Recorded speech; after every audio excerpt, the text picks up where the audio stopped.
Okay, I guess I'm going to jump in. I typically, I guess, would have waited toward the end to do introductions, just based on people giving an update of what they're doing in their community. But two of our speakers today are definitely new to the group, and I want to have them, if you wouldn't mind introducing.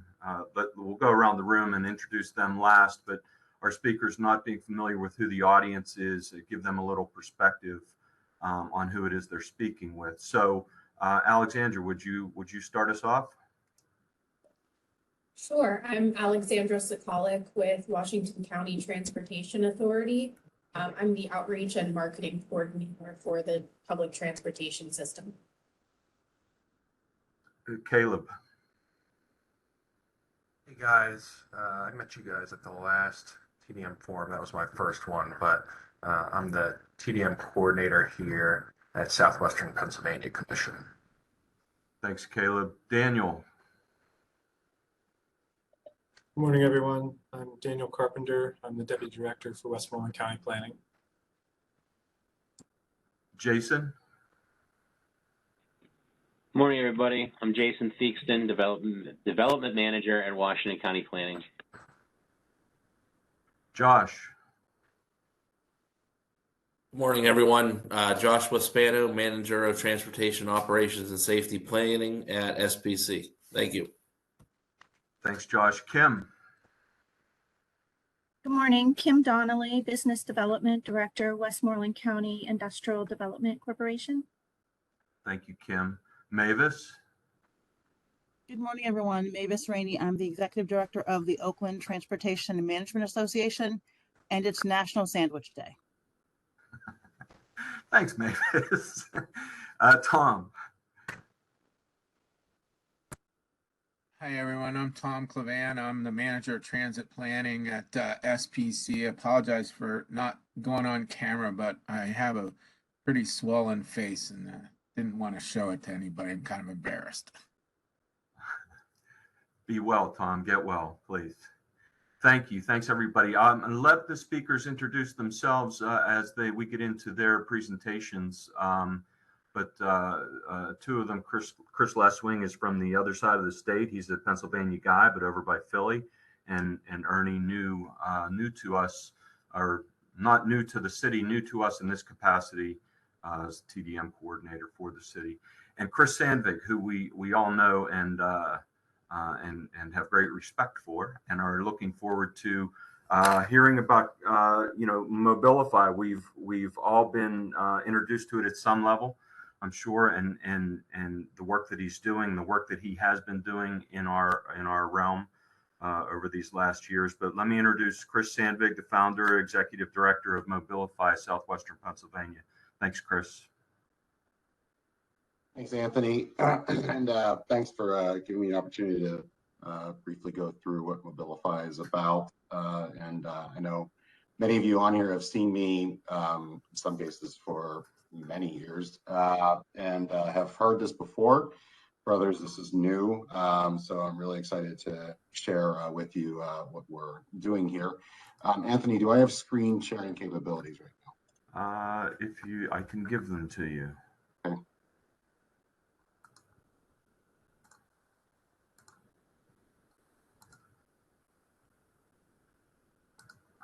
You do now, Chris. Thanks. Okay, can everybody see the title slide, Partnering for Greater Mobility, presentation SPC TDM Forum? We do. Great, awesome. Today I'll just sort of go through, this is sort of a truncated version of the standardized presentation that we give when we are working with new stakeholder groups and doing introductions here. So I'll just go through really where this came from, how we work as an organization, and the discussion now about opportunities that might be out there from your perspective, and maybe some follow-up discussions to have with some folks. Yeah, hold on. When I started in this work over a decade ago and started looking around at what was needed around here, as well as what how other regions were tackling transportation stuff from a community-based organization perspective, one thing came clear very quickly. One was, there's obviously this traditional advocacy, education, and awareness that is needed out there about how to create better communities through better mobility choices, whether that's the services or the infrastructure itself. And then really rolling up sleeves and helping things get to ground. Because one of the things that I had found was that there was not a lack of good ideas and strong desires for a different way of doing things in Western PA. It's a lot of times the problem is getting things down to the ground. So this really sort of reinforces that.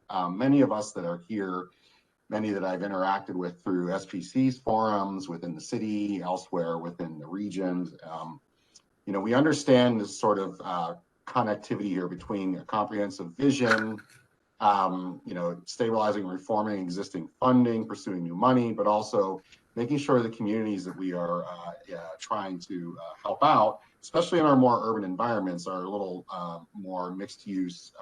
Some would call transit-oriented development. I often say largely how the original communities within southwestern Pennsylvania were formed, whether it's in Greensburg, Kittanning, Pittsburgh itself. The issue here has always been the process side of things.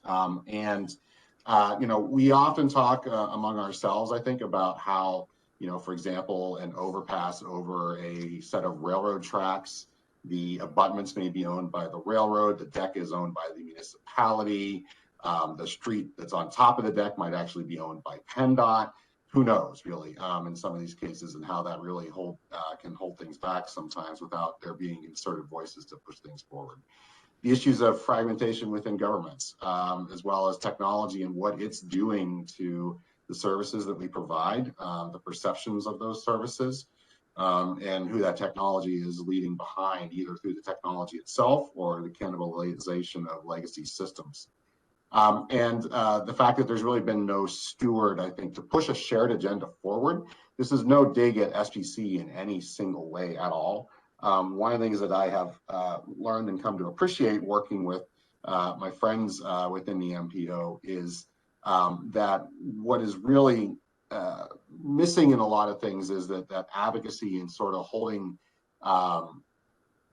consistent eye on things within particular areas is one of the challenges about getting things done. And I think there's been a lot of discussions that I've had over the years about, but for those local champions on the ground, it's very difficult to move things forward. And working with municipalities, especially outside of the city, what I've learned is these sorts of things are very much concerns of elected officials and those that are hired to serve them within the community, within the municipalities themselves.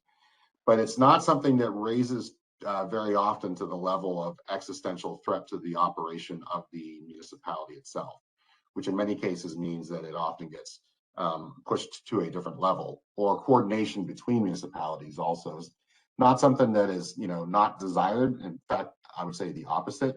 But again, being able to focus on that has always been a challenge. And this is really difficult because in transportation, like in community development on the private sector side, there are a lot of different actors with their own budgets, their own vocabularies, their own timelines, their own means for interaction.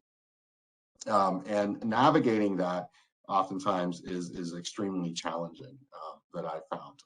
We've helped a number of communities get access to public funds for infrastructure, tying that to private investment.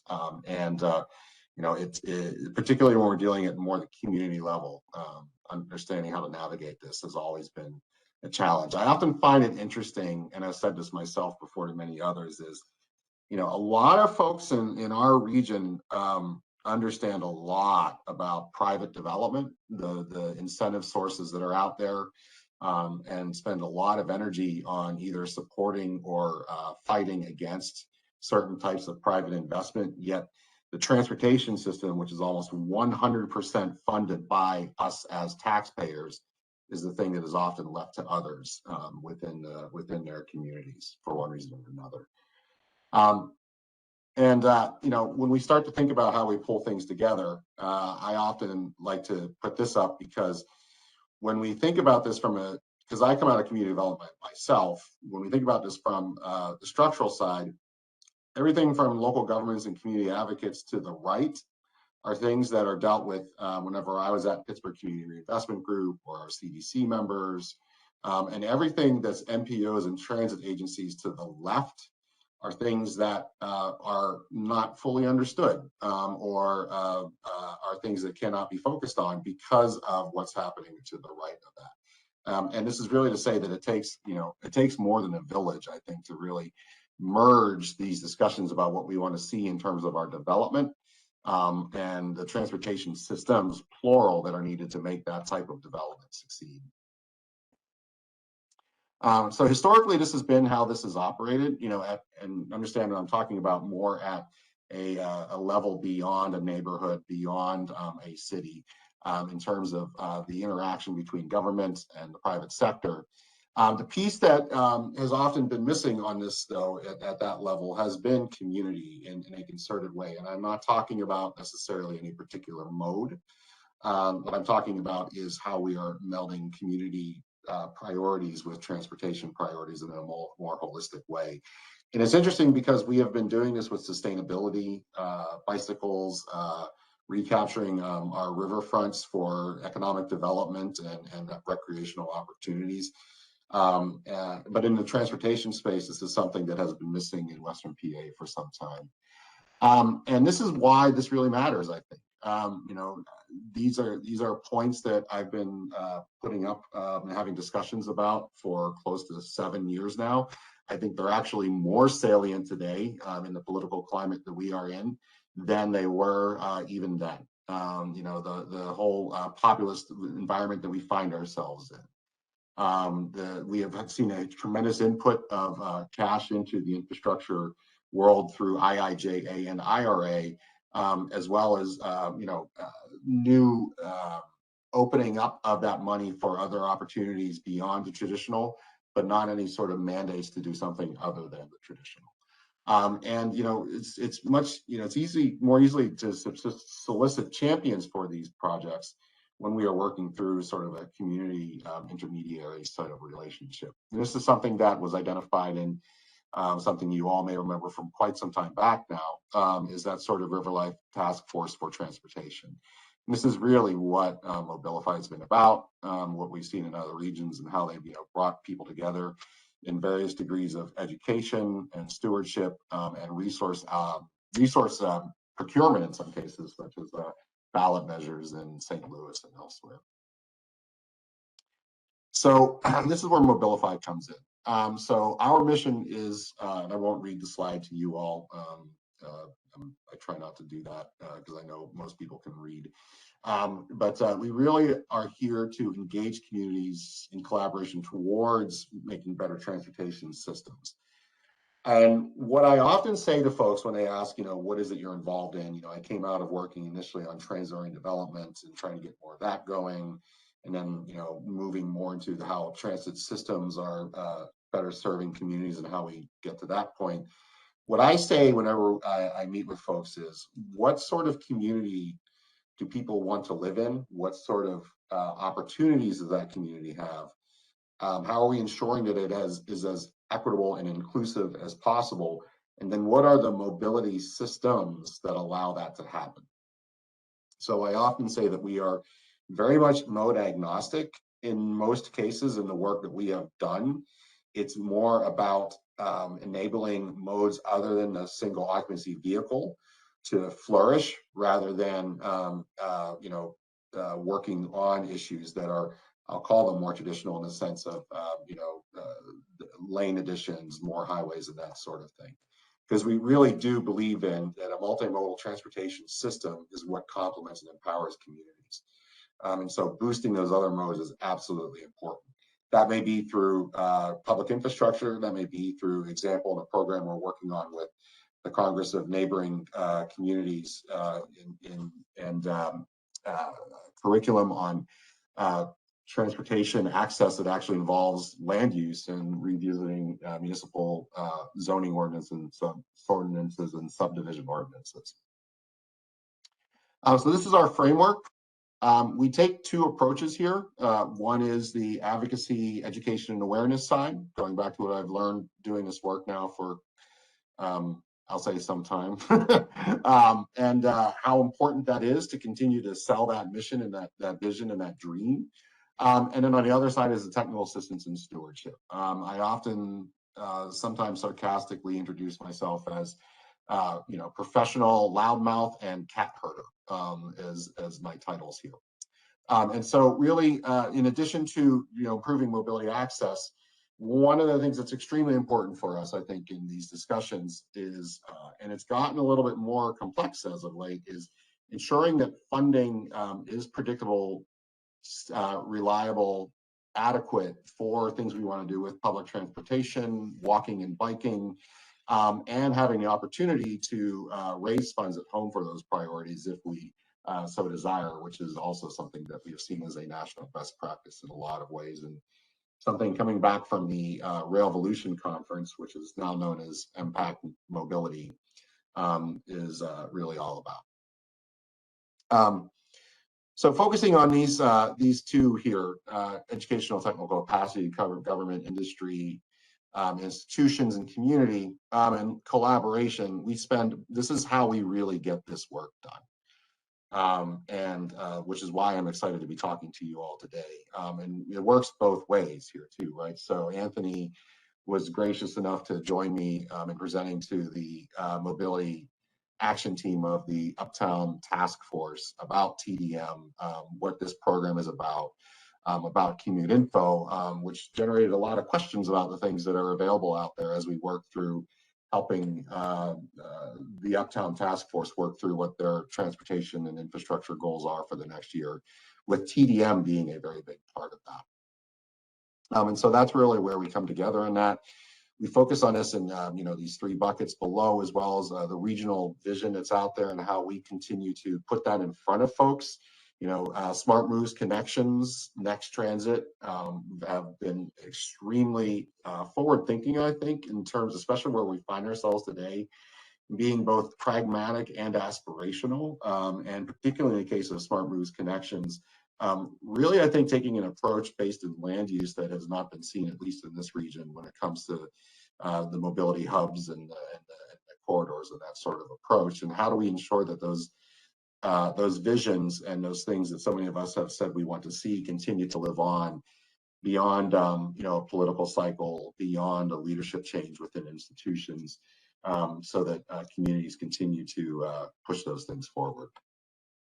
And it's extremely important, I think, also because, frankly, this kind of stuff takes a long time to come together. And this is something I really impress upon people that I speak with who see something happening that they think is really great and lament that it's not happening in their community.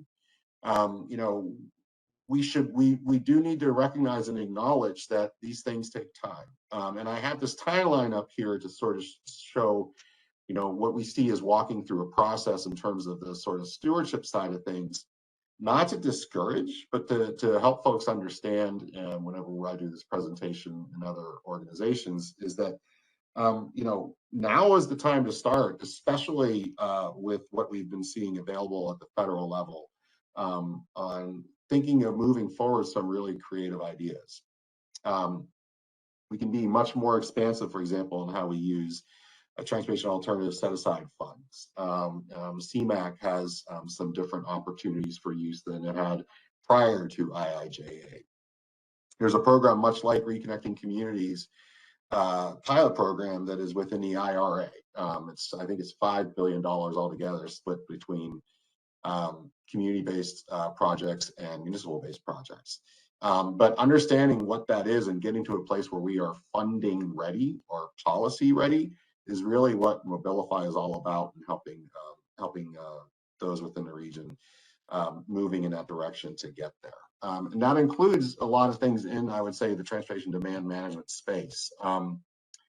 We offer educational programming, but we also try to, come up with ways to have better qualities of life without the congestion that we see ourselves dealing with, or especially prior to the pandemic. And these are areas that we really look to work with individuals in. Anthony, I actually just realized right now that you wanted me to put some stuff in about the TDM strategy for Uptown, and I did not. So I apologize for that. I also know that you have a pretty full agenda here, so I'll just stop at this point and ask if there are any questions that anybody might have. And I will stop sharing and see if I can give you back the host here.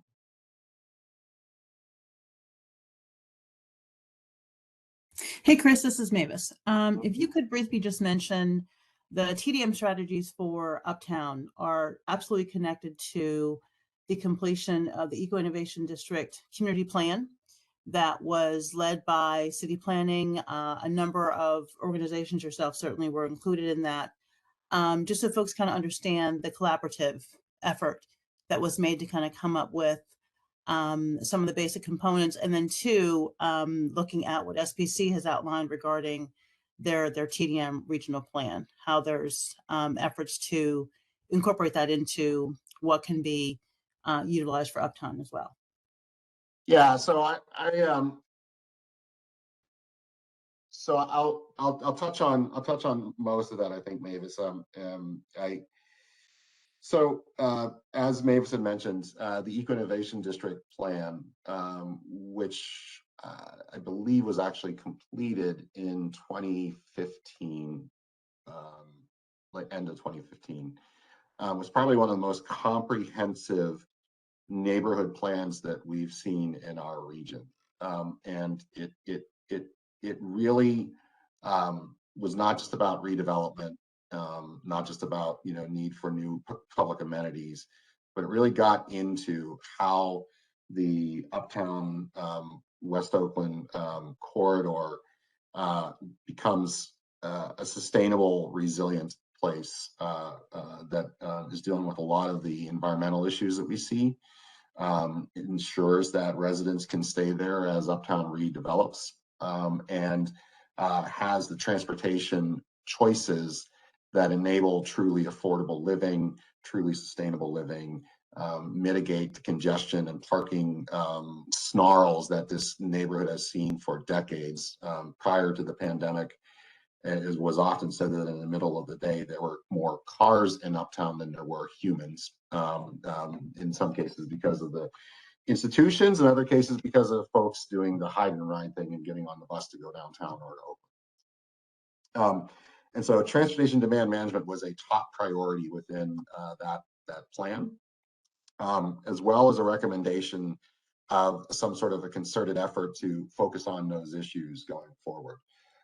The Uptown Task Force was created to be the stewards of that plan once it made its way through approval by the city, as did the zoning. So the different task force, the mobility task force, which was initially chaired by Port Authority, PRT, and City of Pittsburgh, was coming up with a number of what the priorities were for us. Mavis was part of that. The institutions are part of that. Pittsburgh Downtown Partnership, a lot of other organizations concerned with mobility, as well as community members, have been part of that. And so where we focused our efforts initially on, because Bus Rapid Transit was moving forward, our concern is what are the other things, right? We can't just stop with the BRT project, because we were at least able to reset a discussion that was about responding to this Bus Rapid Transit project with the Eco Innovation District, getting the Bus Rapid Transit project to respond to what the community needed, which was great, but there's a whole bunch of other things that are concerns in there. Within the TDM plan itself, within the neighborhood, I'm a little rusty on it because I looked at it a few weeks ago and my memory is pretty crappy right now, excuse me.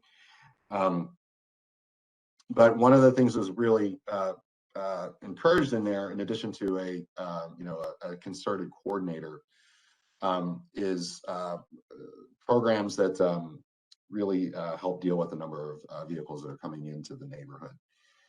We are in a situation right now, though, where, as with many of you, we don't see the type of traffic demands, or they're very different than what they were when we started in this discussion.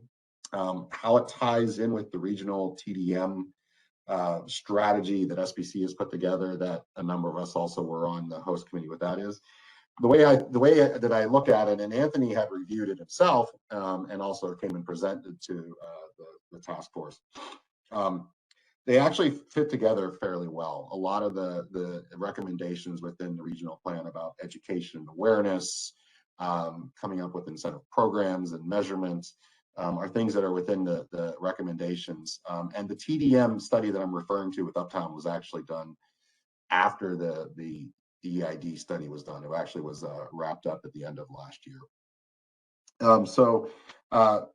My role here, I would say, is that chief loudmouth and cat herder, is to be sort of to continue that relationship that I've sort of helped establish with SBC now being part of the mobility action team. And those meetings in between the meetings with the major institutions, also with the ultimate steward of the plan, which is Uptown Partners of Pittsburgh, to develop those strategies, to create those introductions, to maybe do more of the data set understanding.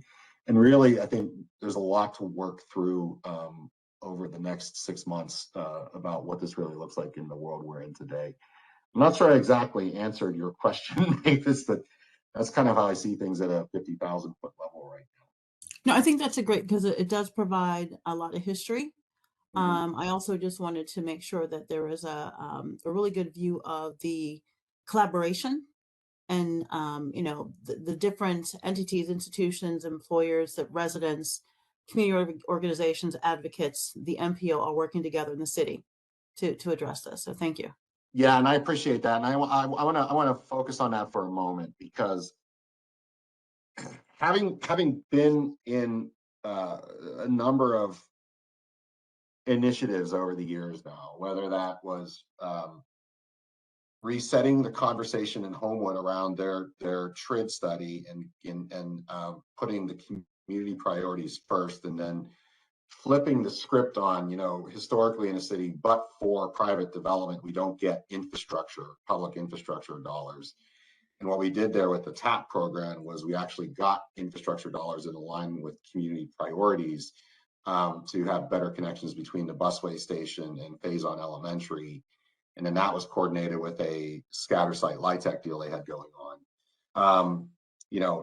And then in a different way, in Route 51, when we were working with an organization that's no longer there called Economic Development South, to sort of organize all of the municipalities along the Route 51 corridor to, basically grant us permission to work on their behalf to come up with a comprehensive corridor strategy for congestion, for transit access, and a whole host of other things. We often get to that point in our planning, or in our sort of, I'll say, agenda setting. And then the resources for that sort of thing just sort of dissolve. We all say, yay, we got this great plan. Yay, we got this great ordinance passed. And then there's no eye on the ball going forward. And that's a structural issue as well as an actual resource issue. And so, much like I think some of the things that the TMAs have taken on, and many of you have also, our role here is to ensure that, that after the applause, that we are still pushing forward what we were clapping about. And that, I think, is a really, good way to think about what we're doing here. And the EID is a perfect example of that. I'm very pleased that we have these different task forces. But it really is up to us to continue to make sure those task forces remain relevant, and not that the plan is necessarily doctrine and dogma, but that we are reminding folks of why we were doing this stuff in the first place, including people in the community, by the way. So, Thank you, Chris. Any other questions for Chris? I just want to take a moment and thank you for bringing me into what is going on with Uptown. And I think the overlap of TDM activities naturally will benefit all of the individual plans. There's just no two ways about it. We're all doing the same things. and need to collaborate on it. And your point about what I like to refer to as transportation champions, we are lacking champions. However, they are starting to surface. More and more they're surfacing, and that's the critical component in my view. Any other questions for Chris before I give him a break? And I know he has another meeting. I wanted to ask you, Chris, before you split, if you wouldn't mind sending over your presentation to me, Sure. if that would be okay. Mhm. I'll have it on file, and if anybody else would like it, if you'll work with me, I'll be happy to get it to you. But thank you very much. Appreciate it. Anthony, I noticed that it made me host. Do I need to give this back to you somehow, or can you take it back? I can take it back. It's okay. No worries.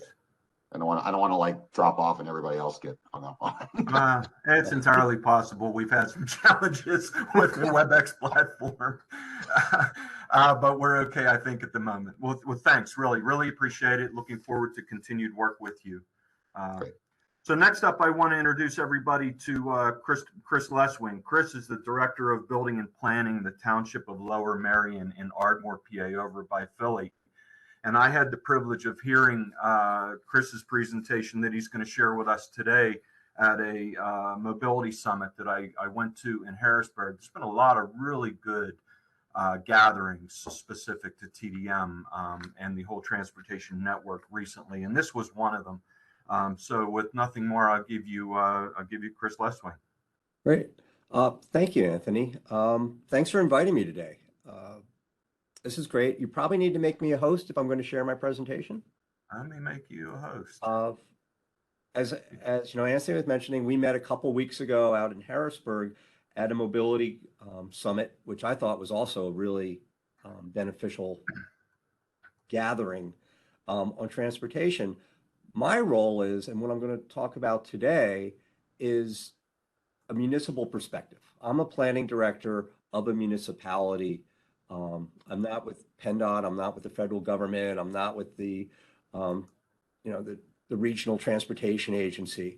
I'm really in charge of really looking at things hyper local and how we've been able to do things. I really appreciate this forum. We don't have a forum like this out in Philadelphia that I can participate with. So I think you guys are really, just by having this sort of conference, in pretty good shape to be able to share this. This is a really good sort of resource. So I'm going to see if I can, there we go, share it. Great. Hopefully everybody can see my screen. I'm going to take you guys through a presentation, just kind of use this as talking points for a conversation to kind of go forward. So for those of you not familiar with Lower Merion, we're on the other side of the state. We are a suburb immediately outside of Philadelphia. We have, with Philadelphia and Pittsburgh, we have the Pennsylvania Railroad in common. Lower Merion was that first suburb for the Pennsylvania Railroad, for the directors, for the vice presidents outside of municipal boundaries of Philadelphia. They built, back turn of the century last year, their grand estates, and the towns are named after those estates going out. We have these, charming Welsh names of Ballackinwood, Ardmore, Wynwood, Bryn Mawr, Villanova. You know a lot of these from sports, you know a lot of these from colleges, but they are actually our towns, and they were towns centered around transit stations, around train stations. That's how people got there, with very low density suburban areas outside of them. Kind of piggybacking on what Chris had brought up, and I thought Chris's presentation was excellent, we've approached this from that original design intent. So we're right outside, as I mentioned, right outside of Philadelphia. And one of the things that we have going for us is we have those rail lines that still go through our area. We're transit rich in the way of regional rail. Because of that, we also have good bus service in the walkable, denser areas of our township. Lower Merion's big as a suburb is in the Philadelphia region. We're 24 square miles, which is roughly the size of Manhattan Island. We're 65,000 people. And in the Philadelphia area, that puts us as second or third largest in population. We're also off the books, off the charts with affluence. We have, this is where in our low density suburban areas where The captains of industry still reside on the estates. The people that own the sports teams, this is where they reside. So we have this really interesting land use pattern of very large suburban estates that generate a lot of property tax, plus walkable towns right outside of train stations surrounding them. So it's a really interesting combination. We're also situated at the regional crossroads of the Pennsylvania Turnpike. We have great connections to get down to the airport. Our access is great. We can get to the regional core for employment, which is still the center city. But like any other metropolis, you're seeing on the exurban areas a lot of office parks and new development occurring. We're very close to that and connected by the highway network with that. So we're incredibly beneficial auto-oriented, but we also have great regional transit as we go forward. So as a local planner, one of the things that we try to do is coordinate our local plans and ordinances to our advantages. My background is I'm trained as a city and regional planner from Rutgers University in New Jersey, which is a state university. It's, New Jersey State essentially. They have a huge focus working with the Regional Planning Association out of New York on transportation. So I always benefited from that sort of perspective when I was going to school. And the thing that I really took out of that, well, I was very design oriented, very much organizing around open space and transportation, that everything follows transportation. It took me a little while. I had a lot of ideals when I went to grad school, and I really did, it was baked into me that land use follows transportation. There is no other planning but transportation planning. I kind of thought that was a bit of a cop-out when I was in school, but as I advanced my career, I realized more and more that it is true. It's all about that mobility. So in my role here at the township, I've had to update our comprehensive plan. Lower Merion, once again, being a Pennsylvania Railroad suburb, back in the early 20th century, that's where the rich people from the Pennsylvania Railroad lived, their presidents. Early in around 1920, New York City adopted a zoning code, right? They were the first community, big city in America to adopt a zoning code. This was an unproven sort of tool. Pennsylvania Railroad at that time, they had moved had Penn Station. They were investing heavily in the center of New York City. Many of the people who were living here in Lower Merion were also involved in that developing of Penn Station, and they were familiar with zoning. They also ran the township. They wanted to have a zoning ordinance. They hired the same people that developed New York City zoning code to develop our zoning code going back then. It's kind of cool to have those original documents. But at that time, they went through that and baked that sort of ideals into that. And we were very much always invested in zoning. We've always invested as a community in comprehensive planning. So when I've been here, I've been tasked with updating those and keeping that original design intent. And our comprehensive plan really baked that all into it. Through that, we wanted to keep that original design intent of walkable areas around train stations, very kind of exclusive, low density suburban areas. And that kind of worked to my favor with the community who lived in those low density areas. People in low density areas don't want more development. They hate development, right? So we said, we're not going to allow any more development. We're not going to have any more single family homes in the township. And from a transportation planner, a regional planner, I was doing that because I want to channel density to growth areas around transit. That idea corresponded with the same people who live in those areas who don't want that density. So we channeled that. We have a growth management plan in our comprehensive plan that said only develop new density around transit. And we have a couple corridors that are around the interstates and also around the train stations that fed into that. With that, we were updating things like our subdivision and land development ordinance. One of the things that created those single family homes was being allowed to subdivide a large lot into cul-de-sacs. Cul-de-sacs are a transportation killer. In our subdivision ordinance, we just banned cul-de-sacs, right? It was one of those things. It cut the density, future density of our single family areas tremendously. And it helped to, once again, channel that growth back to around transit. In 2020, we updated our zoning ordinance. This was a big task of a community that still has the people that are the legal elite of the region live here. And updating a zoning code when you have 13 of your 14 supervisors or commissioners, was what we have, being lawyers, that was quite a challenging task. We brought in DPZ Associates, Dwani Platter Zyberk, out of one of those really good new urbanist firms to come in and help us get through that. And we were able to get through it in a fairly tight 18-month framework because we had such a solid comprehensive plan. Those issues have been worked out. We were able to completely update our zoning ordinance in a community of lawyers in 18 months, which worked out pretty good. And now we're doing the subdivision and land development ordinance. All of those things have things baked into it to make this more walkable, transit-oriented, and discourage growth where it shouldn't go. Just one of those, I just had a quote up here about getting rid of cul-de-sacs. This was kind of a big thing. I think we're the only place in our region that got rid of cul-de-sacs. And it's one of those simple things that a municipality can do if you want to be more transit-oriented. We've also embraced a lot of other transportation tools.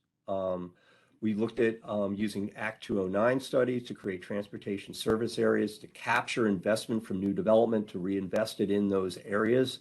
We did this in our City Avenue district, and this is the area, Rock Hill Road district, which is right off of the interstate. And then we also got a grant from our regional planning, transportation planning MPO, DVRPC, to create a TDM policy. This is something we did in conjunction with updating the zoning code a couple years ago. And we wanted to change travel behavior. We wanted to reduce traffic congestion. Once again, we have a lot of single family homes. They are the ones that are contributing to the traffic. We also, because of our regional position, have a lot of pass-through traffic. We do have a lot of employment in the township, either through corporate centers or through major institutions. As I mentioned, we have Villanova University on the edge. We have Bryn Mawr College. St. Joe's University is right here. We have 2 hospitals in our area. These are all huge traffic generators. We wanted to find a way through this policy to reduce single occupancy trips and to encourage that. So with that grant, we developed a policy. We also brought in GVF, Greater Valley Forge, as our TDM, as our partner in this to help us work this through. And the policy is like any other TDM policy. I'm sure many of you are familiar with it. Promoting alternative transportation modes, reducing off-peak hours, reducing trip distance, and relying on alternative routes. But as a planner, it really fell right into our path because this is what me and my staff want to be able to achieve. So we adopted the policy back in 2020, and it was really about reducing AM and PM peak trips. This was a big goal going in, and then we hit the pandemic, which actually helped to reduce those trips, amazingly. We might have already met a lot of these goals just thanks to the pandemic and people working remotely, but it helped out. But these are really hard goals to achieve. It's going to take a lot of leadership, and it's going to take a lot of coordination to do it. From a policy standpoint, we're perfectly aligned. I think one of the things that Chris pointed out that I'm also going to point out is the challenge of integrating all departments into that. Now, in a region, not everybody plays well and is coordinated, but even within local government, not everybody is coordinated. I'm constantly having this battle with our public works department about this, where, from planning side, we're thinking of making these physical changes to reduce traffic congestion, to improve pedestrian mobility. And they're seeing that as somewhat not having the capacity to keep up with our goals. And some of that is, how do we reinvent government to meet changing community expectations, which is hard. And then at the end of the day, there's going to be some shift in traffic, the ability to just freely move through the community with your car, but there's also going to be local cost implications. And we're really in the midst of that and having that sort of policy debate at the local government level. So we adopted our ordinance, we moved forward. We adopted the policy, and then we've also then created an ordinance. And now, once again, I mentioned where our growth is going to occur is in corporate areas that are already developed. It's all going to happen through redevelopment. A lot of that redevelopment is going to be on existing surface parking lots. as these new projects come in, that surface parking lots are going to be transferred to structured parking with buildings on top of them. We're seeing a lot of approval for this. We have a lot of interest and investment in these zoning code changes that allowed higher density development, particularly around the 476 Route 1 interchange. And with this, we found that the key element to do this from a zoning change was to create incentives for reserve parking, right? If developers don't have to build as much parking, which is expensive, we can get them then to put in these TDM improvements, either off-road trails that act as, we have an entire network, and we have a really cool tool called an official map that we've utilized that has a trail network that works as last mile trail connections that connect to the regional intermodal centers. In our major employment hub, which I keep mentioning is near Route, the Turnpike, the transit isn't in the middle of it, it's on the edges of it. And you need to have those last mile connections. And that's where the trail network works very well. Here, you can build those sort of trails, you can build bus shelters. We found the developers like doing this. They bought into this sort of policy. So we have an incentive that really works for them and really works for us at the municipal level, where we wouldn't be able to finance those transportation improvements. So it really does seem to be working very much to get everybody kind of buying into this. One of the goals, just going back to that, is creating a shuttle service. We need to create that infrastructure to either get that alternative transportation last mile connection, which is a shuttle service, bike share, and we're getting really close. But we needed to make that density of this new development to make that happen. We didn't previously have that density. So how are we implementing TDM in the township? This is the corridor I was mentioning. Over here is the expressway. Philadelphia is at the bottom. Lower Marion is the top. But when we started to look at this from planning, we have a lot of core areas in here that are being redeveloped. These are your corporate centers. Once again, is where the radio stations are, the big financial areas in the region. Many of those people live in the area. They're not going to relocate out. And we're also seeing some changes now in our regionally with how people are looking at the inner core. Philadelphia is in transition. It may not be getting as much investment in the inner core just for concerns over safety and cultural changes that are happening. Lower Marion, right on the outside of it, we don't have a wage tax. We have a very advantageous tax structure. We're seeing that sort of investment. And if people are driving here, how can we help to make that and reduce some of that congestion? That's the number one obstacle to why people wouldn't go here. But actually, compared to other regional nodes, we're actually in better shape there as well, because we have transit, but once again, just on the outside edges. We have a Wissahickon transfer station here, and then we also have Overbrook, this is part of the old main line of Public Works. This goes out to the major suburban areas. People can get on the train, get down to here, and it sets itself up for this entire district for bike share for a regional network. So we have new development going in here, redevelopment going in at the corporate center. We also have St. Joe's University, which needs a zoning change to put higher density development on their campus. And then we have Lankenau Medical Center, and something that's very cool here, we have a very large seminary, 80 acres, St. Charles Borromeo Seminary. It's one of those beautiful, absolutely beautiful, stunning institutions. The popes, 3 different popes have stayed here. It's kind of a really cool spot. But you're not, the Archdiocese is in trouble. They sold it to Mainline Health. Mainline Health bought it without zoning. St. Joe's University wanted to do development without zoning. Both of these areas, I am their gatekeeper. My staff is their gatekeeper. To get their zoning, the number one thing that people are concerned about is traffic. If they can build in TDM into their zoning as a partnership and to buy into this, we can win, and we can get all of that density combined with the density down here in the corporate areas to create a regional bike share shuttle network. Everything feeding off of that. And what's been happening is all of them, they bought into it. We're in that planning stage. And one of the key parts of that is working with GBF. We've now, we have a contract with them. They're going to help us to process origin and destination data, so we know where people are coming from and where people are going, so we can tailor that sort of regional network to it.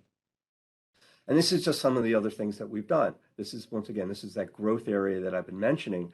What we've been very lucky with is creating a local bike route that serves as that last mile connection. It also serves as a recreational amenity. So you get people from the community supporting this as a recreational amenity to get to transit stations, to get to shopping, to get to the regional trail network. And it also works for the employer. So it's kind of a perfect sort of relationship. And we've been working with GBF on this to reduce those few stress points. Once again, I'm meeting in the suburban environment. I meet resistance from my public works department. And I also meet resistance from the community. And I also, as a planner, kind of agree with some of this, that we don't want to put paint. We don't want to urbanize our beautiful suburban community. So how can we create a bike network that doesn't look like the city? So what we've created is something we call the Mainline Greenway, which uses low stress existing connectivity in these areas that parallel the existing train line. These are dense walkable areas that don't have cul-de-sacs. They have connectivity, and those low stress routes work very well for bike connectivity. And then it makes it a much more targeted investments. It reduces the municipal investment, and it also makes it context sensitive to where we're trying to go. So we're seeing a real good partnership of people finding that it's a good investment that serves recreation and helps to reduce traffic congestion. And then we've been working with GBF. They're very good at getting the word out, doing a lot of this sort of help of promoting this and then doing some of that education that frankly, my staff doesn't have time to do. We are doing a very intense planning process for Ardmore, which is one of these train stations that's on the interior of the area. It's probably the densest sort of train station. It's where the town center is. It's where my offices are.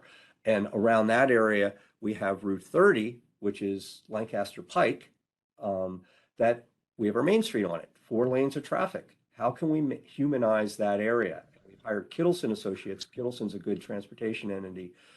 They've been working to look at things, mid-block crossings. How do we do this? How do we get PennDOT to buy in? But then once again, what's that interface between local public works and PennDOT? How do we buy this into this for transportation demand management? And then we're making investments.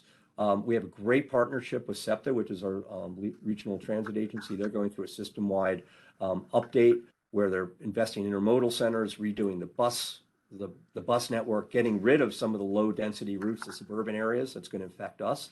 But then they're also increasing service from other areas. We're partnering with them because if they're having a tighter, leaner, more quickly responsive bus network, we can know where those stations are and put nicer sort of improvements on it so people aren't just standing in a stop out in the cold. We're kind of equalizing that. So when we see land development coming forward, and I mentioned that we have those transportation service areas, we have investment dollars that we can invest, and we can put simple things like bus shelters.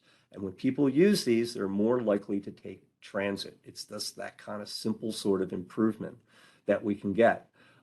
Here's one with Chase Bank. These kind of improvements, and you're saying, now I don't have pictures with people in these, but I will assure you that people actually use these bus stops. We see them, and it's always one of those things where you're driving by and I want to turn around and I want to go get that kind of picture. Because those are people who don't come to the public meetings, right? The people with the cars come to the meetings. Like somebody drives their Audi who feels like they have a right to drive this Audi as fast as they can. And why are we building new development that's stopping their Audi from going to their destination? Well, they're the ones who are very loud. They're the ones who know how to work it at a public meeting. The person here is taking the bus isn't coming to the public meeting. They don't even know the public meeting's happening. But we're building those improvements for them, and when we can do it and you see it, you know you're doing the right thing. And once again, Chase bought into this. This is just part of their project. And now we can see that this is all becomes a corridor. And when you start to reinforce these improvements, you've now said that bus and rapid bus to the region core and to other areas is a legitimate complementary form of transportation to regional rail, which we are so rich in the township. Once again, coordinating around intermodal centers. Overbrook is one of those great centers that's right outside the municipal boundary in Philadelphia. But what we were able to do is if they're dealing in Philadelphia, we just made sure that under the boundary, which is City Avenue, we had something as simple as a path on the other side. The transit center is on the other side of this photo, but we have a park that we're developing. And with that park, we put a very wide path. This path becomes the gateway to our greenway system, that last mile bike connection.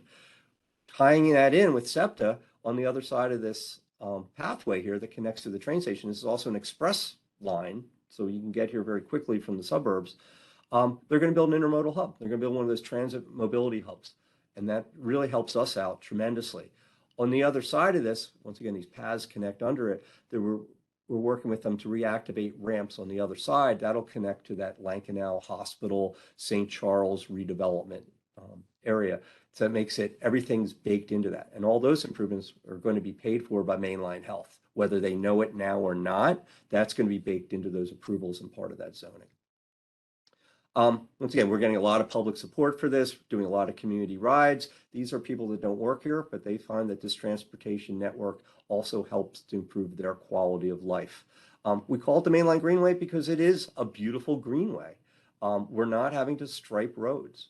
We are doing very targeted sort of improvements. You're going down low stress suburban routes that are 25 miles an hour. They don't have a lot of traffic.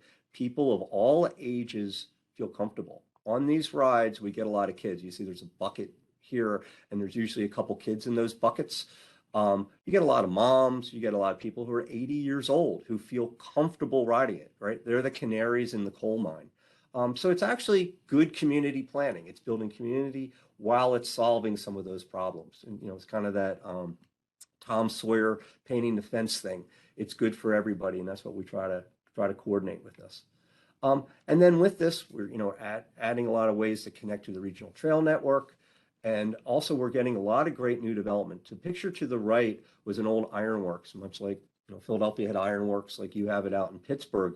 We saw a waterfront redevelopment, and I can tell you that the actual picture, and I need to go down and get a picture of this, actually exceeds this rendering. There are more bikes and more people there.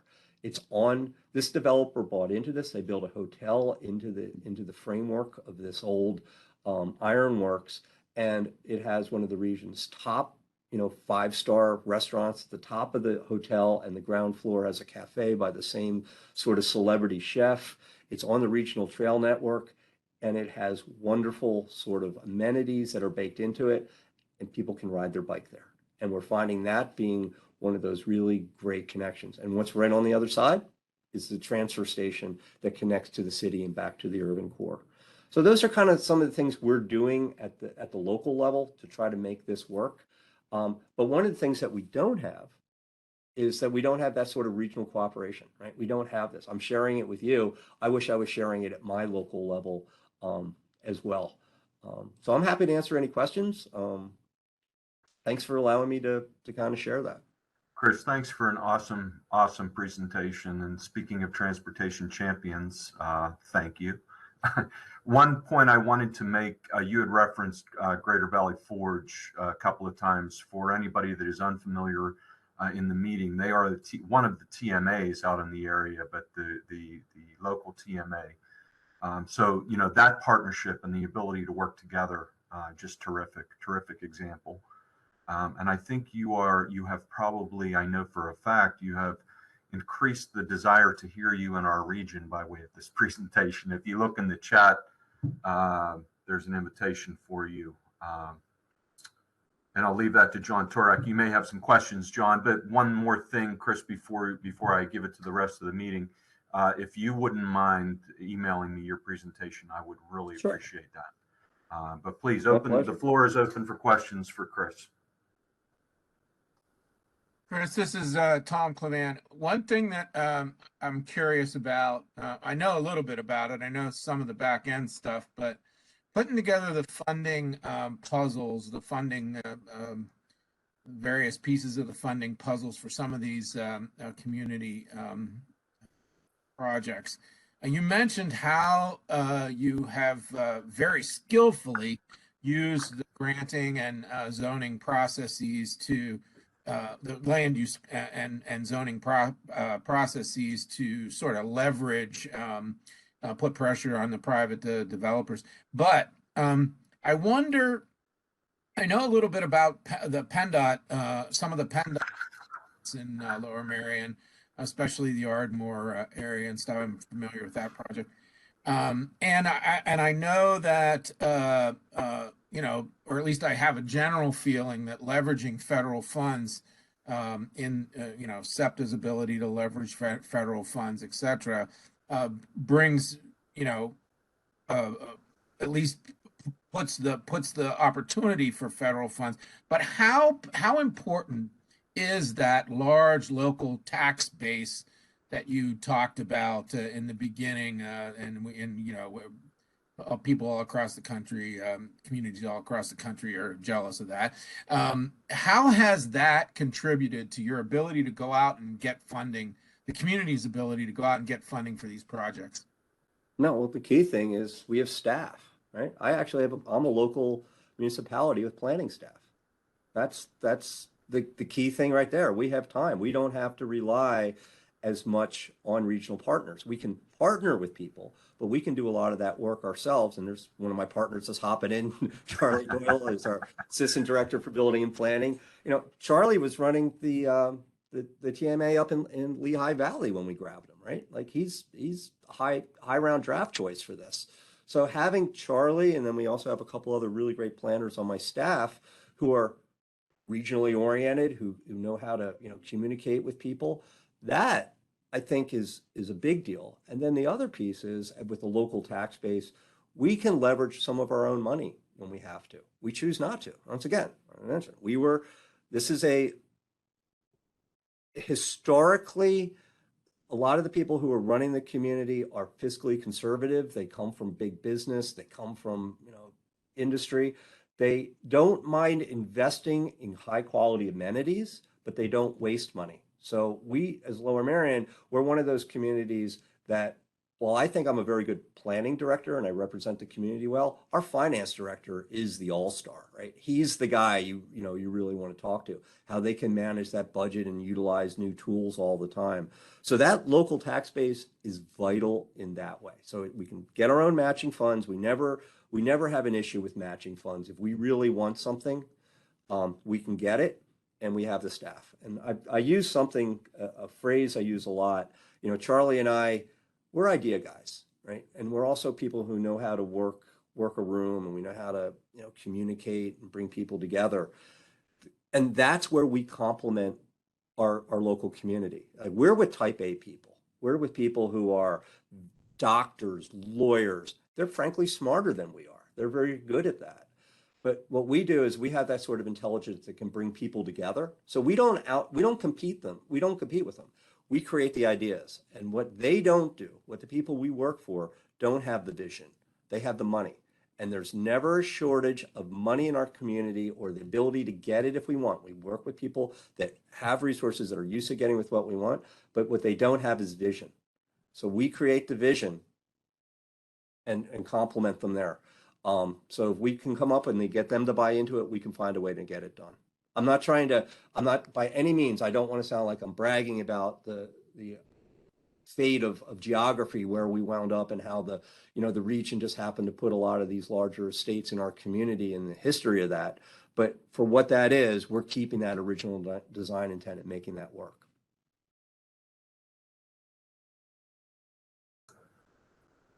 Thank you. Additional questions for Chris or comments?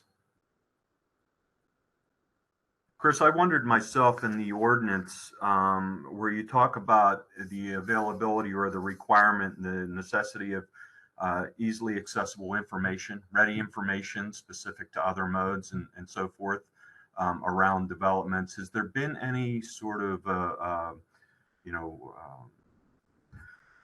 grand plan for wayfinding information in your region? Does it fit within? Is there something so that signage all looks the same, or is similarity that people can easily identify, this is where I find what I need, it looks the same? We do. We have, about 15 years ago, we did some commercial area signage, and we hired I think a very good graphics firm out of Philadelphia. So we have very tasteful signage that gets us to our commercial areas. We're very fortunate with our trail planning, and our trail planning kind of fell to the planning staff. It should have really been in Parks and Rec, but because I was running the open space grant program through one of our municipality, we're in Montgomery County, about 15 years ago, they had an open space bond, and it was $150 million in the entire county. Each municipality could access that if you did a plan that became part of your comprehensive plan. We wrote that. And because I wrote that, I was running that project. One of the projects was taking an old part of the Pennsylvania Railroad and turning it into a trail. So with that, I kind of started running that project. And with that, we got a lot of grants. We leveraged a lot of grants and a lot of grants and a lot of grants. We leveraged the same grant several times over. Somehow everybody was into it. We were able to pull it off. But with that, we were actually able to do some signage. And we had our local historical society, and we did some very high quality signage and has wayfinding signage. The gentleman that was the consultant to do that signage is now our historic preservation planner on staff. So we're able to now to take that out and to kind of bake that in. That's that next piece. We do need better signage. But once again, in the suburbs, it's hard. You just can't put signs everywhere, right? Nobody wants to see paint and nobody wants to see a lot more signs. So we need to be tasteful. And that gets back to that, that idea, that original design intent. But then you run into the same thing where the Public Works Department finds every reason to say, you can't put, like stone obelisk there or this kind of thing there. So we're trying to find that balance. We're not there, but it's an ongoing, that's a first world problem for us, but it's kind of a really cool problem. Yeah, I mean, an attractive signage is an attractive project, right? Yeah. Super. Anything else for Chris? Really appreciate your presentation. Better the second time for me. Oh, so you got, go ahead, John. say hand. John, please. Yes. So Chris, I was fascinated early on how you realized that transportation or the bones of land use follows transportation and how they're connected. I did put in the chat an invitation. I'd like to talk to you further. Your presentation, I think, would strike a chord in many places. What may be a little different is the culture.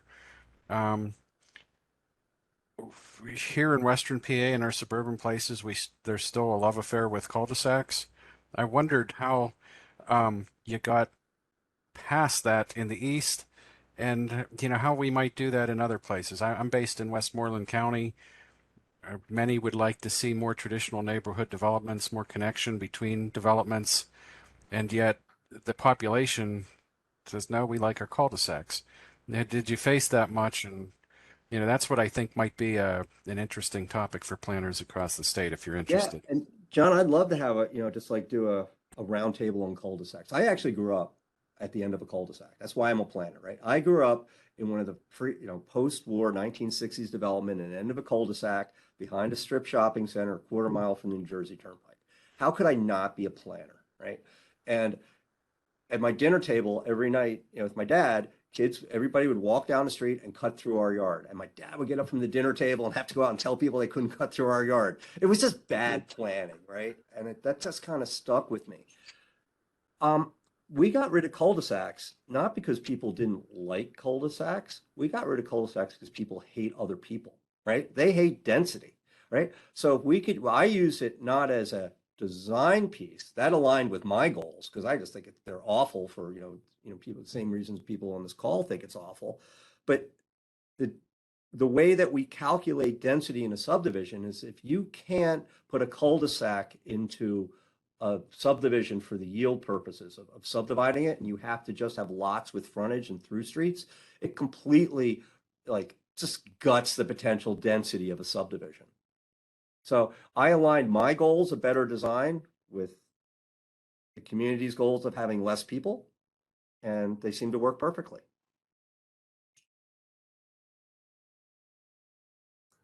I don't know if I'd say that the same way at a different conversation, but amongst, us friends here, that's how it went down.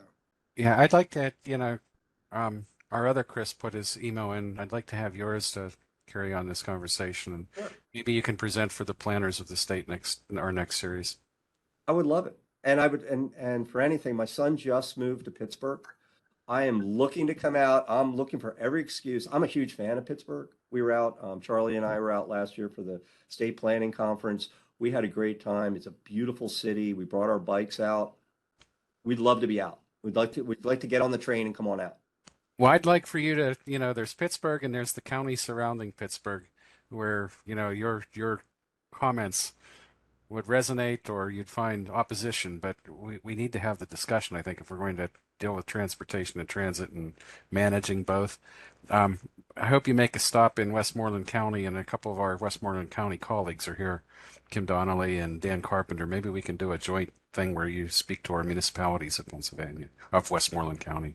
Yeah, and this is a great partnership because I mean, I'm benefiting from this and I may, this is something that I may kind of tune into some of your ongoing conversations. I thought Chris's presentation was great. This has a lot of value to us too, and I think it's a two-way street, but I'd love to keep that relationship open. I was looking for another excuse to go out to Pittsburgh to bike with you, Chris. So You all are welcome. You all are welcome. Let's say that for sure. Excellent. Anybody else before I let Chris go? Yeah. So Anthony, I'll shoot you I'll shoot you you have my contact information and the PowerPoint. If you could distribute, that'd be great. Thank you. Sure thing. Yeah, a few folks have already asked. I'm more than happy to do that. Anybody that does want to throw something in the chat or shoot me an email on your own, Chris Sandvig has already sent me his. I forwarded that out to a couple. But yeah, great presentation. Thank you so much. Good luck to the Phillies. I know, up and down, peaks and valleys, right? Home run smashes. Best of three. And no hits. Best of three. We're in good shape. You are. It's actually, Charlie and I were talking this morning. We have the best team in the NFL right now that's playing Thursday night. We have the Phillies playing for the best of three in the World Series. We kind of needed to lose last night because everybody in the city, it is, Pittsburgh, you can understand sports.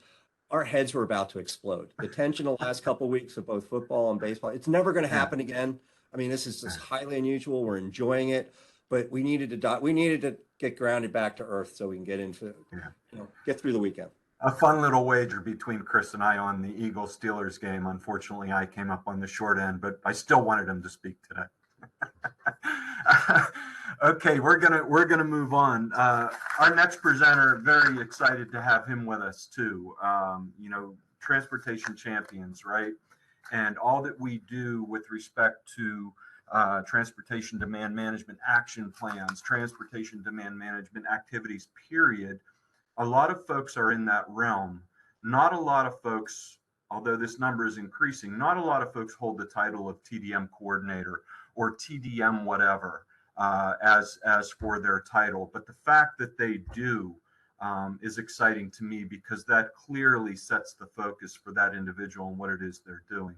So our next presenter is Ernie Francestin. He's from the City of Pittsburgh Department of Mobility and Infrastructure.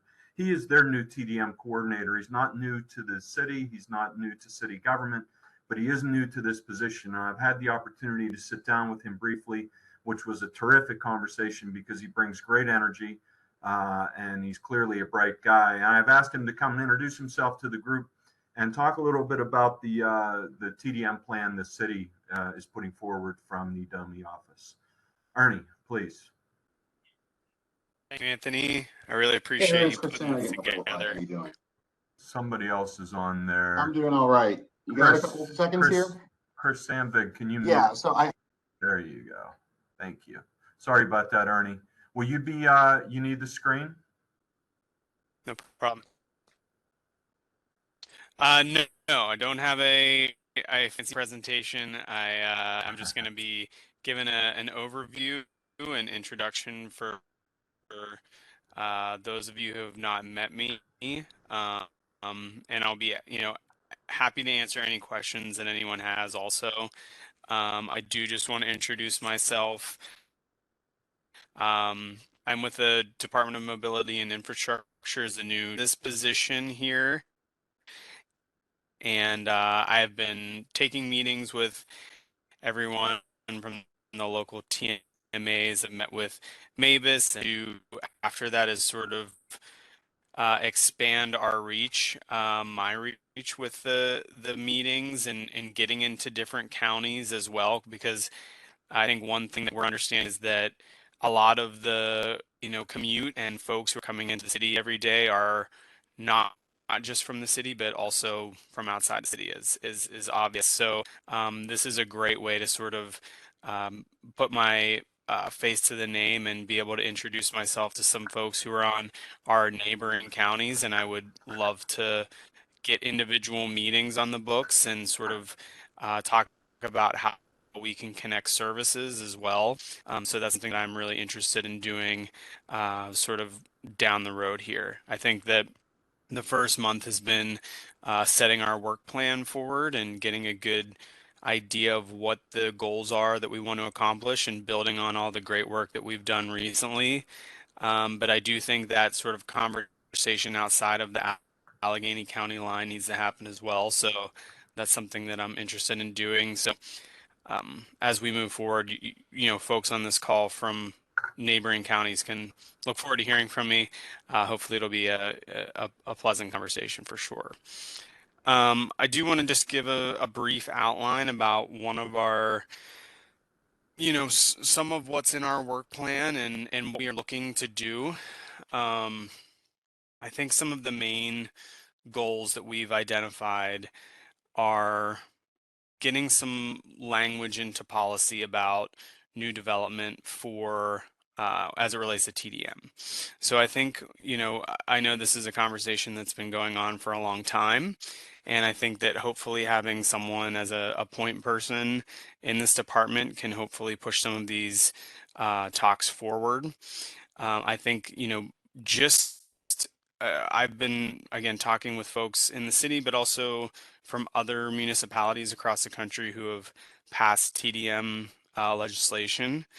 And, I think it's the thing that needs to be done to sort of put some teeth to some of these ideas that are, at least from the city side, so we can sort of have something when new development comes on board to say, this is our set of policies and we have a sort of robust menu that they can choose from. To give you some anecdotal evidence here, I've been speaking with other similarly sized cities about their recent TDM ordinance implementations, and I'm hoping it's as easygoing for us as it has been seemingly for them. But one of the things that has been a sort of constant recurring theme is once they have the ordinances passed, they are finding that developers and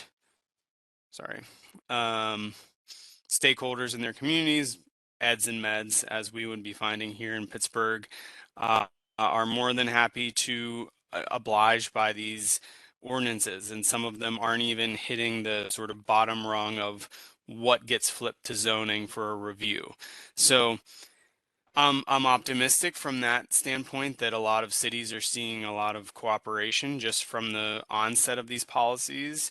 I think whenever it's not suggested, whenever it's written into code, they're seeing a lot more cooperation and decrease of the workload in the sense of, it's written into code here and there's no even necessary commitment for a review because they're sort of abiding by what's in there already. So that is my hope. We'll see what happens. I think that is our first sort of headline task, is to get that worked out. We are still sort of waiting on an official review from PennDOT to get everything moving forward in our work plan. But once we do, I feel like that'll be our first sort of task. Another thing that I am getting a move on with right now, and I've looked at, a lot of the resources that have been put together, and I think they're really impressive, from OTMA and the Commute Info program. I really want to get involved in that stuff and try to give the cities support in any way that we can. There's a lot of great resources out there already. We don't want to, reinvent the wheel when these things already exist. So I think having these conversations and meeting regularly and having a through line of communication, we can at least help and assist where we can with that kind of stuff. Because I think the sort of second headline under the work plan is connecting businesses with resources. So we're talking about, in our first headline, sort of post-occupancy stuff, where, there is going to be a mechanism in place for someone to make sure that the things that we agreed to in zoning are happening. But also we want to make sure that the businesses who are already interested in how their employees are getting to work, what options are available for them, we're able to give them some information. And I know that these resources already exist, but we can also improve and expand. So I think that's sort of the next headline where we want to focus our efforts. We want to get businesses who are interested in this, right? We want to sort of get some, at least personally, I think, there's a lot of folks who are interested in adding bike accessibility, adding van and carpooling to their menu of options they can give their employees, but maybe they don't know where to turn.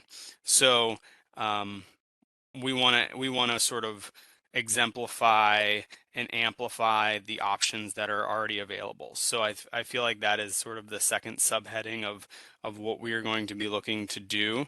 And we want to work with employers who are excited about it, because I think showing wins and showing, people who are using these programs to a great success is going to be really great for everybody.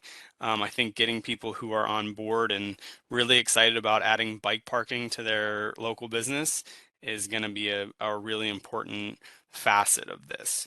I think the other thing we want to do is point all of this stuff back towards some climate goals. I think that all of the work that we all do are all related to climate. We are all sort of pulling on the same rope here. And I think that we want to show some tangible evidence about what we're doing. So I think that, sorry, there is a sort of appetite to sort of show in some numbers and statistics about the ways that we are reducing SOV trips, how many people are using alternative transportation, how many people are biking to work. That type of thing, I think, is something also. Personally, we've been having some conversations in the last couple weeks about what it means for our office. So how can we get more people on bikes? How can we get more people on e-bikes? But it's really easy to say that, and it's really easy to have that conversation, but there's also infrastructure at your place of work, how that looks. Do people feel comfortable? Can they change when they get to work? Are there, what is the infrastructure like? Is management okay with, you being a couple of minutes late because you are taking a bike? We're looking at all of that internally and trying to offer that to our staff, and just know that, we're here to have conversations and help once we get it launched here. If there's any questions or, hey, how did you do this? So I think that's a big part of it too, is sort of connecting our businesses, our local businesses, and those who want to be a part of this with resources and information about what works. There's a lot of great work that's been done, and I think a lot of it is just sort of amplifying it and moving it on to folks who have the interest for it. So I think, those are the three main headlines about what we are looking to do in this position, and what we are sort of hoping to accomplish. I certainly there are some more minimal points where it comes to development review and everything like that might not be as exciting for the group. But I think that, there's a lot of great work that's being done. And I certainly want to continue to learn more about what everybody has been doing, and also add my name in for help. So I really think part of what my job is to sort of be a conduit to the city and to this department, and be there for help and assistance and a communication point. So I do want to put my name in the email here and ask that you are free to reach out anytime.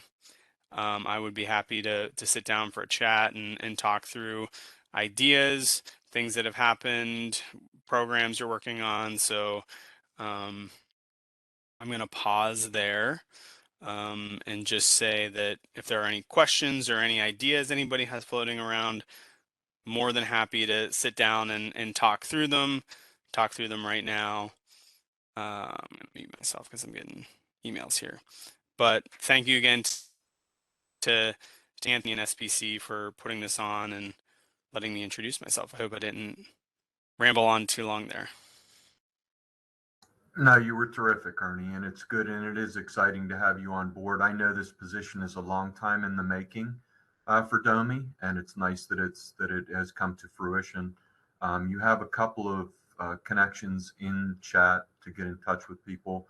I'm happy to facilitate any relationship on a outside county basis.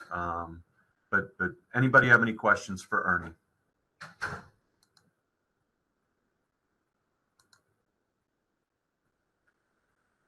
Apparently you were very thorough, Ernie. Great. Okay. It's just terrific. A really, really good content today from our presenters, all three. Thank you very much. Do appreciate it. I want to take an opportunity. A couple of people came in late, and we did some introductions on the front end because I was trying to make sure that our presenters had an idea of who the audience was. I think for the most part, everybody, Brittany and Abby are here from the county. Ernie, I'm not sure whether or not you met them, if you've met them already. Abby, would you mind giving Ernie a little hello, a brief description of you, introduction? Sure. Hello. Yes, sorry we jumped on late. I'm Abby Lawler Morris. I am with Allegheny County, so we are with, and Brittany's on too, and I can let her introduce herself. We are from the Office of Sustainability, which is housed under Facilities Management currently. Actually, as of January, we're being pulled out and become the Department of Sustainability, so we'll be our own department. Nice. So we are close by, and I would love to connect as well. So Brittany, I'll let you introduce yourself. Sure. Hi, so my name is Brittany Prashek. As Abby mentioned, we're in the Office of Sustainability. Actually, one of the things, Ernie, that I may reach out to you about is previously Jessica Mooney, who was in our county executive's office, and I had some conversations with the city about charging stations for electric vehicles along city-owned streets. I see you nodding. So that may be worth a conversation at some point between us, just to talk about kind of how that might work and all of the key players that might need to be involved in something like that. So thanks. Very nice to meet you. Yeah, nice to meet you both. Absolutely. It's great. Let's get on an email thread. We just had a meeting on Tuesday about not electric vehicle charging, although that is definitely on the palette as well, but e-bikes and e-bikes at the CCB and the 412 building and what that looks like from the facility standpoint. And I just learned that the Ross side of CCB is county owned and the Grant side is city owned. So it's two separate conversations. So yes, let's talk. That sounds good. I'll shoot you an email, and that way you have mine and Abby's contact info. Thank you. Thank you. Yeah, of course. Also, Ernie, you probably heard John Turek interacting with Chris Leswing. John is from Westmoreland County. John, you want to say hello to Ernie? Sure. Hi, Ernie. Yeah, if you have any need for interactions in Westmoreland County, or because I work for Penn State Extension, but I'm based in Westmoreland County, I also have connections in some of the other suburban counties around. Currently, in the past, we did an active transportation plan for Smithton and Scottsdale, two communities at once in a rural place in Westmoreland County on the Fayette County border. This past year, I and our consulting team did an active transportation in Verona Borough, an active transportation plan there, and now keyed up, for everyone, just so you know.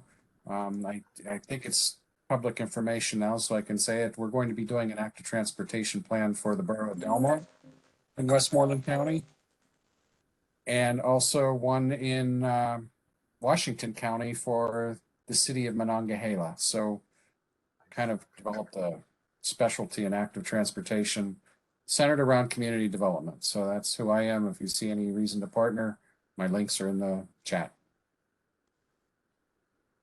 Thank you. Yeah, I got your information. I'll be reaching out. Thanks, John. Kevin, I'm not sure you were in when we were doing the introductions. I don't think you were. Are you with us? Yeah, I'm with you. I came in right toward the end of the introduction. Sorry, I was a couple minutes late, but yeah, Kevin McCullough here. I'm with PennDOT, and I'm out of what we call the Center for Program Development and Management. And so basically, I work with SPC pretty closely on all of the funding and programming and miscellaneous other activities as related to technical committees, transit, and any type of planning, funding type activities.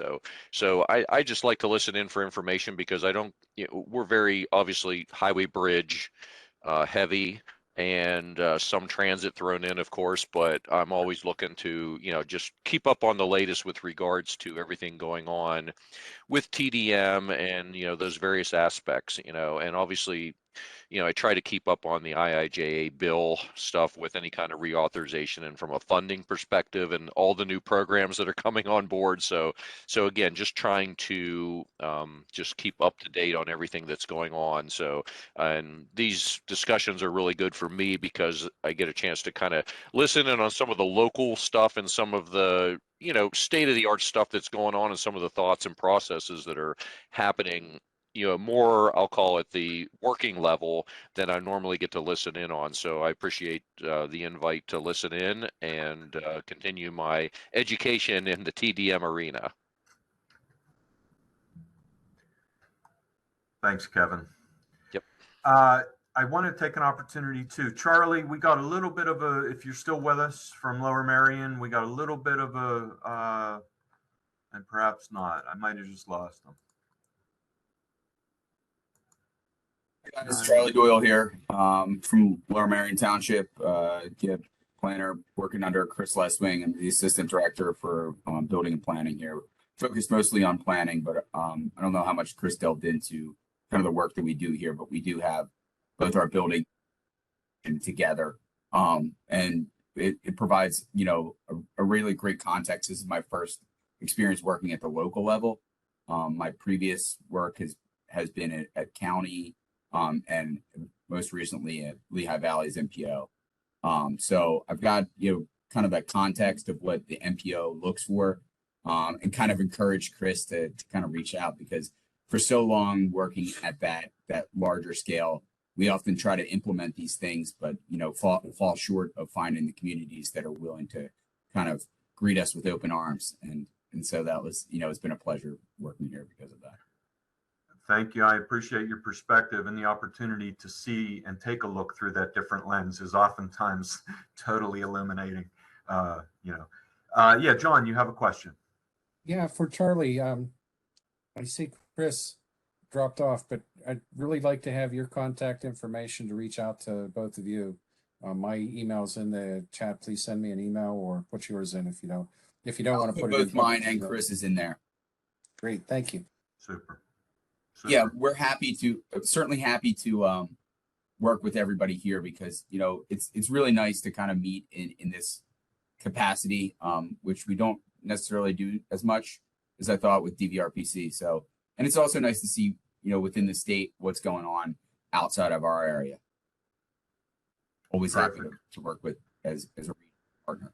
Appreciate your participation. You are welcome anytime. We do these quarterly, and you guys will be on the list going forward, both of you. And if you choose to participate, great. If your schedule doesn't allow, that's okay too, but the more the merrier, and the various perspectives helpful to all of us. Well, thank you. It's been a pleasure. So I want to take a moment to offer, and John, are you something else from you, or your hand was still up? I didn't want to run past you. Okay, got you. Anybody care to share what's going on in their particular arena, activities, TDM related, or anything you want to share? You're welcome to. I just want to open up the floor to that.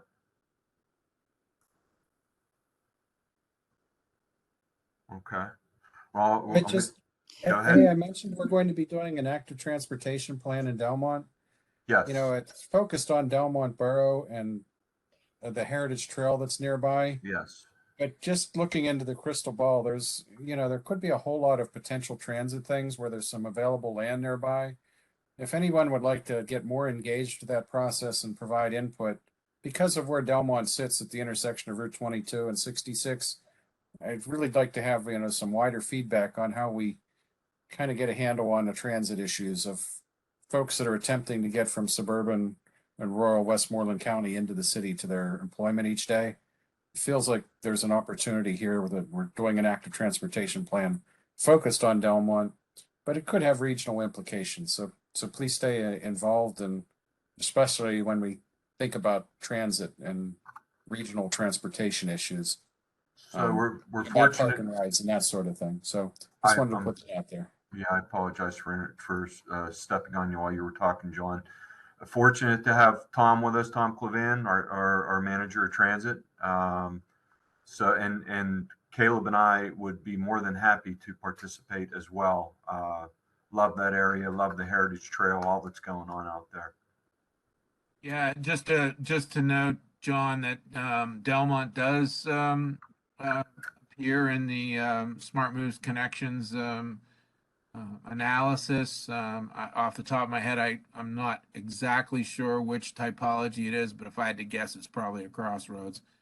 So we do have some definite things to say about the potential for transit and multimodal interaction in that community. So I'll reference that to begin with. But yeah, as you guys develop the active transportation plan, I'm pretty sure Leanne will be involved in that. As you guys develop that, we'll give you whatever you need.